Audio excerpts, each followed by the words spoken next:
Bob Welch was the unsung hero of Fleetwood Mac, the man who kept the band alive during its most uncertain years.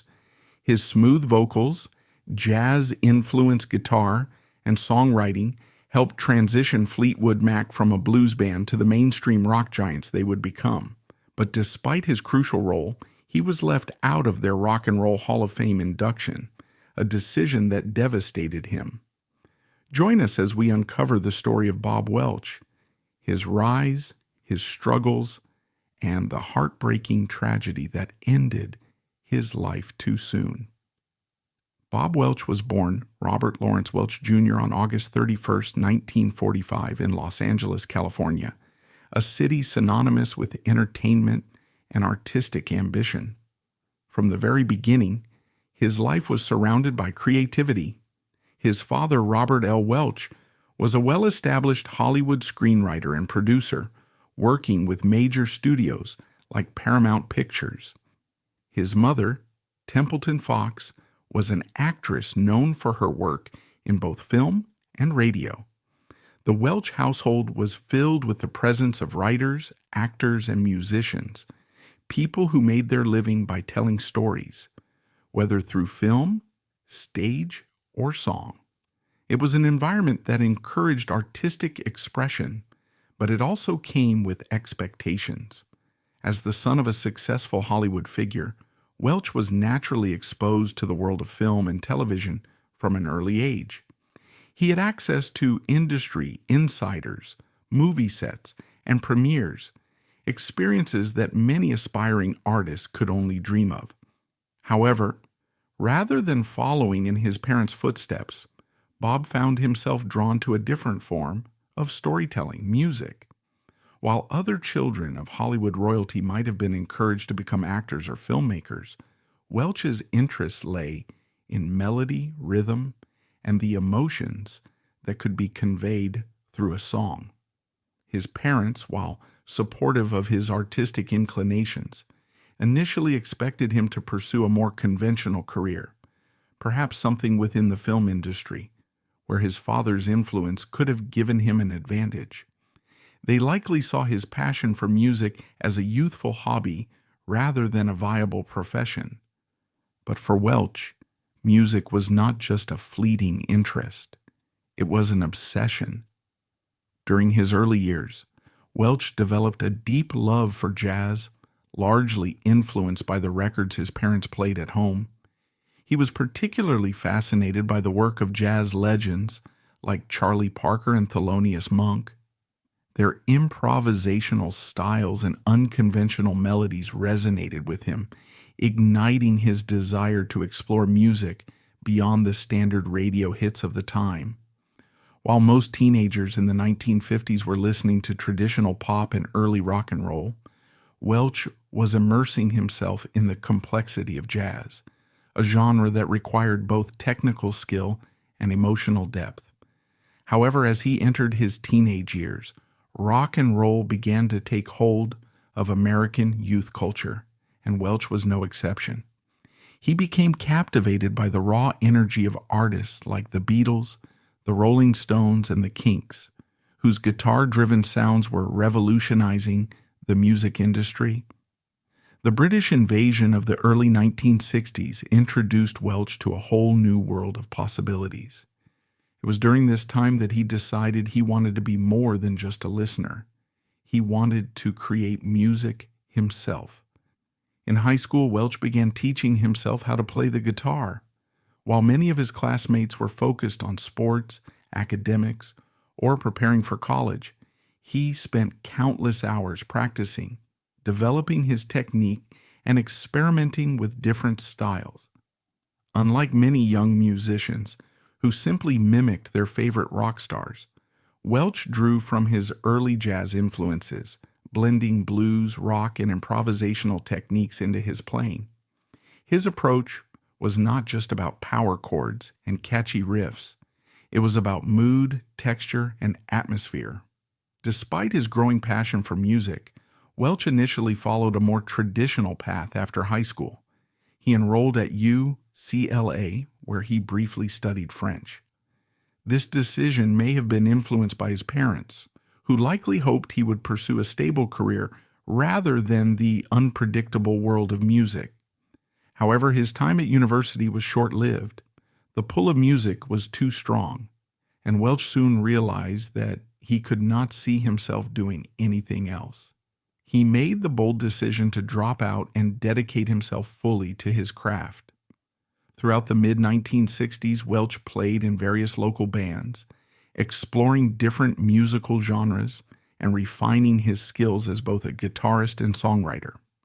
These years were crucial in shaping his musical identity. He experimented with psychedelic rock, blues, and folk influences, constantly evolving and searching for a sound that felt uniquely his own. His ability to blend different styles made him stand out in an era where musical boundaries were being pushed and redefined. By the early 1970s, Fleetwood Mac was in turmoil. The departure of founding guitarist Peter Green in 1970 had left a void in the band's sound and creative direction.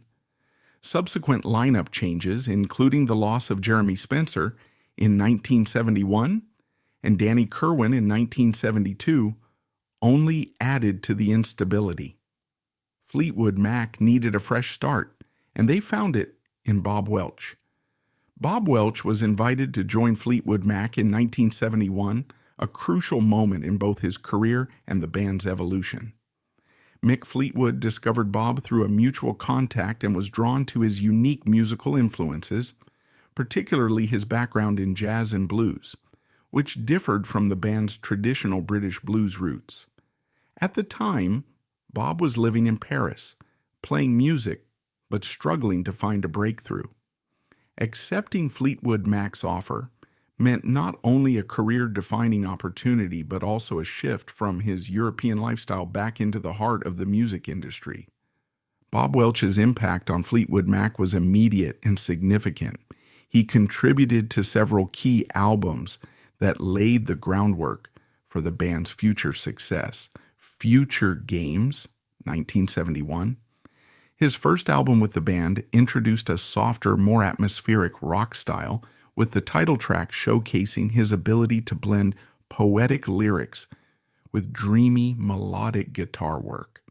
Bare Trees, 1972, featured one of Bob's most well-known compositions, Sentimental Lady, a song that would later become a solo hit for him in 1977. Penguin, 1973, and Mystery to Me, 1973. Further cemented Fleetwood Mac's shift toward a mainstream rock sound, with Bob's song Hypnotized becoming a fan favorite.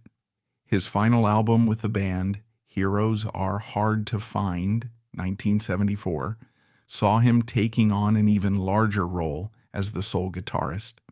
Bob's ability to infuse jazz-inspired guitar licks and moody atmospheric tones into Fleetwood Mac's music was crucial during this transitional period. His songwriting leaned toward the introspective and poetic, contrasting with the band's earlier blues-heavy lyrics. However, despite his creative contributions, his time in the band was not without conflict. The pressures of touring, recording, and maintaining group cohesion took a toll on Fleetwood Mac.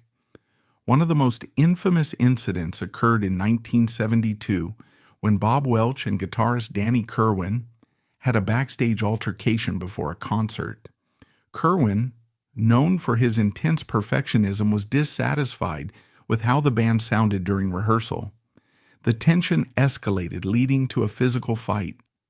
As a result, Kirwan was fired from Fleetwood Mac, leaving Bob Welch as the band's primary guitarist. Beyond personal conflicts, Bob also faced growing frustration with Fleetwood Mac's instability.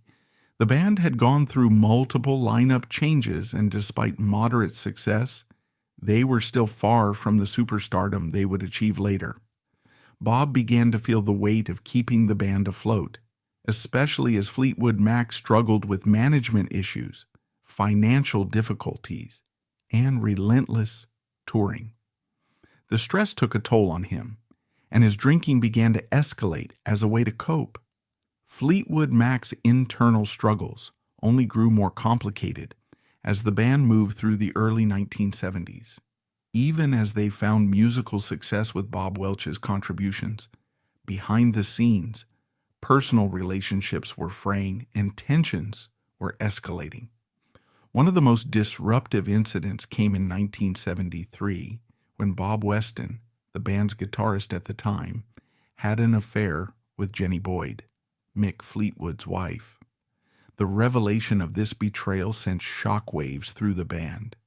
Mick, though known for his ability to keep the group together through countless changes, could not overlook this scandal.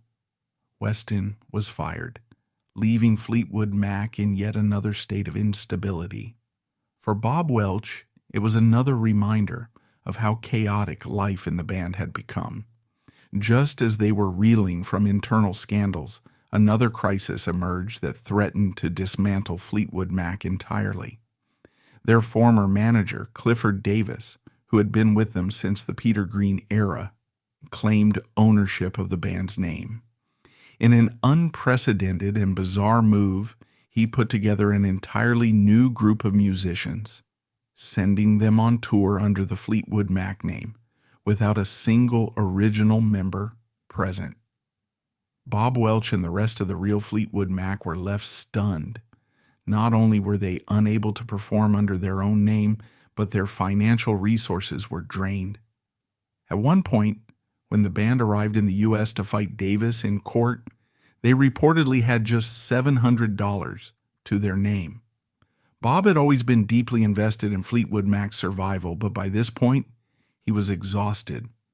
The constant upheavals, the legal battles, and the personal struggles within the band had taken a toll on him. His drinking had become more severe, and his frustration with the lack of stability grew. Though Mick Fleetwood was able to win the case against Clifford Davis, ensuring that Fleetwood Mac retained their name, the battle had further drained the band's morale. By 1974, Bob Welch reached his breaking point. He had carried Fleetwood Mac through some of its most uncertain years, helping them transition from a blues-based band to a more contemporary rock sound. But he was tired of the instability, the constant changes, the pressure of keeping the band alive. His alcohol consumption, which had once been a way to unwind, had become a coping mechanism. He knew that if he stayed, things would only get worse. He made the difficult decision to leave Fleetwood Mac, walking away from the band he had worked so hard to keep afloat. His departure paved the way for a new era. Shortly after, Mick Fleetwood brought in Lindsey Buckingham and Stevie Nicks, a decision that would catapult Fleetwood Mac into superstardom. For Bob Welch, leaving meant starting over, but it also meant being left out of the legacy he had helped to build. While his contributions shaped the band's evolution, his name was often overshadowed by those who came after him. Leaving Fleetwood Mac in 1974 was both a relief and a risk for Bob Welch. For years, he had been one of the band's anchors, keeping it afloat through constant lineup changes, internal conflicts, and legal disputes. He had joined Fleetwood Mac at a time when the band was struggling to find its footing after the departure of its original leader, Peter Green. Through sheer determination and his distinctive musical style, Welch had helped redefine the band's sound, steering it away from its strict blues roots and into a more melodic, atmospheric direction. But despite his pivotal role in keeping Fleetwood Mac alive, the pressures of holding everything together had taken a personal toll. The constant instability within the group, coupled with the exhausting demands of touring and recording, left Welch feeling drained. He had grown frustrated with the band's inability to achieve mainstream success and was beginning to feel that his efforts were unappreciated. By stepping away, he hoped to free himself from the chaos and take control of his own path. However, in doing so, he also walked away from a band that was unknowingly on the verge of something far greater than anyone could have predicted. At the time of his departure, Fleetwood Mac was still a respected but relatively modest act, struggling to maintain its identity. They had a dedicated fan base and a steady stream of album releases, but they had yet to achieve commercial dominance. Welch had no way of knowing that just a year later, the band would undergo a dramatic transformation with the arrival of Stevie Nicks and Lindsey Buckingham. With this new lineup, Fleetwood Mac would go on to release Fleetwood Mac 1975 and Rumors 1977, two of the most successful albums of all time. Almost overnight, Fleetwood Mac became a global phenomenon, selling out stadiums and dominating the airwaves. While his former bandmates basked in superstardom, Welch was left watching from the sidelines, trying to establish his own identity as a solo artist. Determined to prove himself outside of Fleetwood Mac, Welch wasted no time launching his solo career. In 1977, he released his debut solo album, French Kiss, which became a surprise commercial success. The album showcased Welch's ability to craft smooth, radio-friendly rock, blending elements of jazz, pop, and soft rock into a distinctive sound. The standout track from the album was Sentimental Lady, a song he had originally written and recorded with Fleetwood Mac on Bare Trees in 1972. This time, Welch reworked the song with a softer, more polished production, enlisting his former bandmate Christine McVie to provide backing vocals. The new version resonated with audiences, reaching the Billboard Top 10 and becoming one of Welch's signature songs. Another single from the album, Ebony Eyes, also performed well, further solidifying Welch as a promising solo artist. French Kiss eventually sold over 1 million copies, marking the peak of his individual success. Buoyed by the momentum of his debut, Welch quickly followed up with 2 more albums in 1979, Three Hearts and The Other One. While both records contained solid material and even produced some minor hits, they failed to capture the same magic as French Kiss. Part of the challenge was that Welch had built his style around smooth, melodic rock, a sound that was beginning to lose favor in the shifting musical landscape of the late 70s and early 80s. Audiences were gravitating toward new wave, punk, and harder-edged rock, leaving Welch's brand of sophisticated, jazz-influenced songwriting struggling to find a place in the evolving industry. As the momentum from French Kiss faded, Welch found himself facing the painful reality of a declining career. His albums were still being released, but they were not generating the same excitement. Radio stations were shifting their focus to newer artists, and Welch struggled to maintain a foothold in the competitive music scene. Meanwhile, Fleetwood Mac had become one of the biggest bands in the world, dominating the charts with Rumors, 1977, and later Tusk, 1979.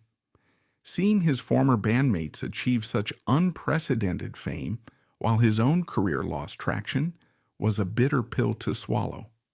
He had played a crucial role in Fleetwood Mac's survival during its most vulnerable years, yet history seemed to be erasing his contributions.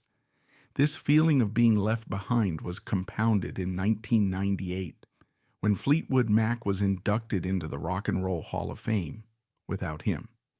Despite the fact that Welch had kept the band alive through its darkest period, he was excluded from this recognition. Mick Fleetwood later explained that the Hall of Fame committee had decided to limit the inductees to the most famous and commercially successful lineup of Fleetwood Mac. For Welch, this was a devastating blow. He had been a crucial part of the band's history, and yet, when it came time to honor their legacy, his name was omitted. This exclusion deeply wounded him, reinforcing his sense that his contributions had been forgotten. As his commercial success dwindled, Welch spiraled into deeper struggles. He had always battled with alcohol, but in the 1980s he turned to heroin, a far more destructive force. The drug took control of his life, pulling him further away from music and deeper into personal turmoil. He made multiple attempts to revive his career, but addiction made it nearly impossible to sustain any long-term success. His once promising future as a solo artist faded into a series of missed opportunities and struggles to stay relevant. Fortunately, by the 1990s, Welch managed to escape heroin's grip. He dedicated himself to sobriety and moved to Nashville, hoping to reinvent himself as a songwriter. Though he never regained the commercial success he once had, he continued to write and record, maintaining his passion for music despite the setbacks. He found some fulfillment in a quieter life away from the spotlight, though the sting of his exclusion from Fleetwood Mac's legacy never truly faded. Bob Welch married Wendy Armistead on December 19, 1985, marking the beginning of a nearly 3-decade-long partnership defined by love, devotion, and unwavering support.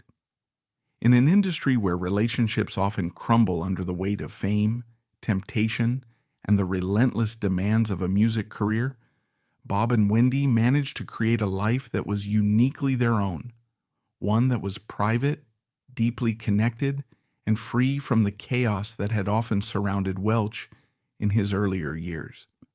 Unlike many rock musicians whose personal lives became fodder for tabloids, Bob and Wendy kept their relationship largely out of the public eye. They were not a couple that sought attention or made headlines for dramatic ups and downs. Instead, they built a foundation based on trust and mutual respect, choosing to navigate life together in a way that prioritized their bond over external pressures. Their marriage stood in stark contrast to the tumultuous relationships that often plagued members of Fleetwood Mac, where breakups, affairs, and emotional conflicts became as legendary as the music itself. While Welch had once been part of that world, his marriage to Wendy represented a departure from the instability of his past, a chance to build something enduring. The couple never had children, a decision that may have stemmed from various factors. Welch had spent the majority of his life devoted to music, and by the time he married Wendy, he was already well into his 40s. His focus had always been on his art, and the unpredictability of a musician's career, combined with the constant movement it required, may have made starting a family seem impractical. But more than that, Bob and Wendy seemed to be entirely content in each other's company.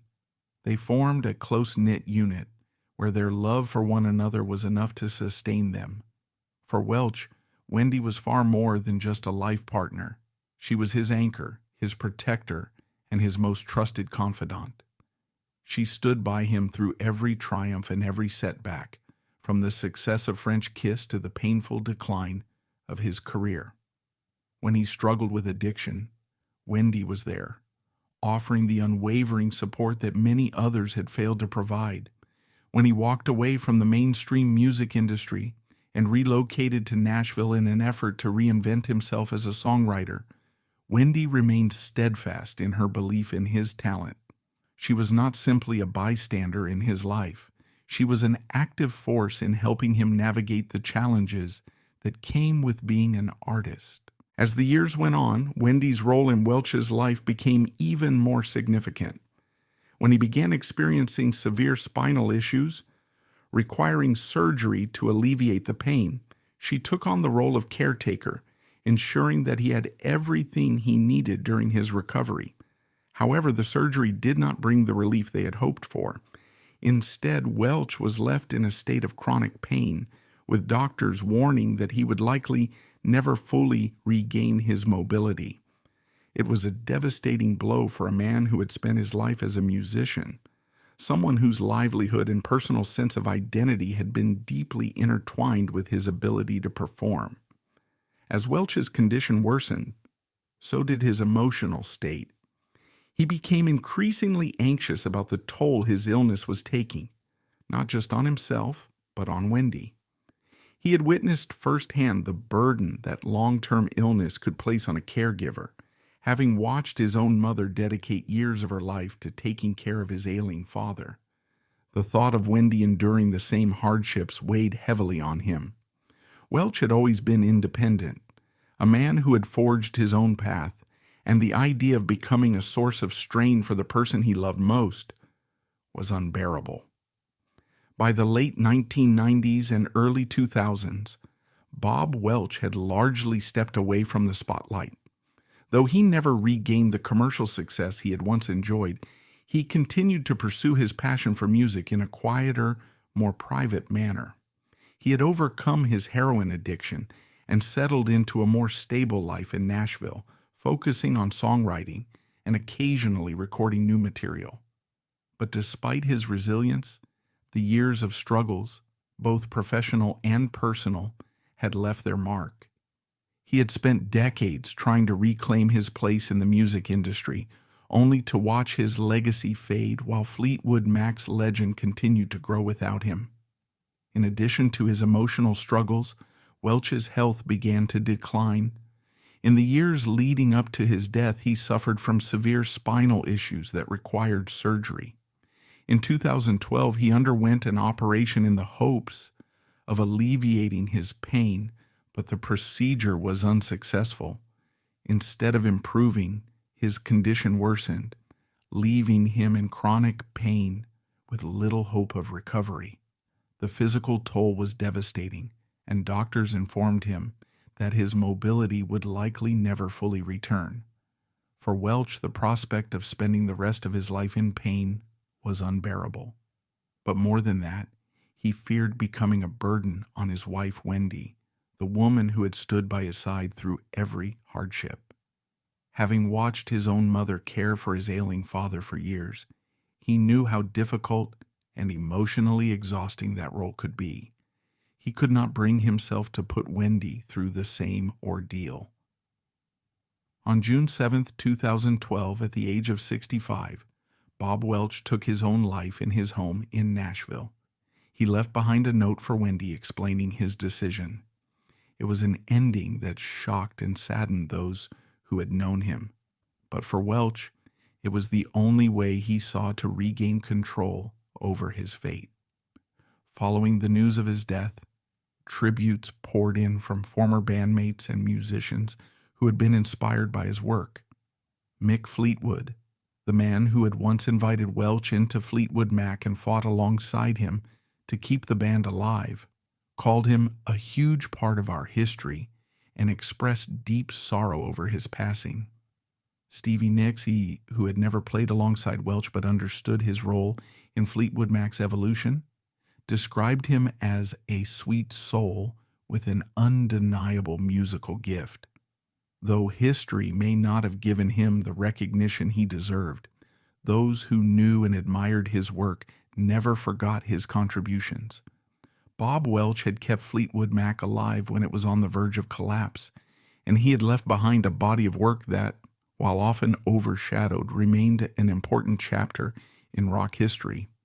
His life was filled with moments of brilliance and heartbreak, triumphs and tragedies, but in the end, his music endured.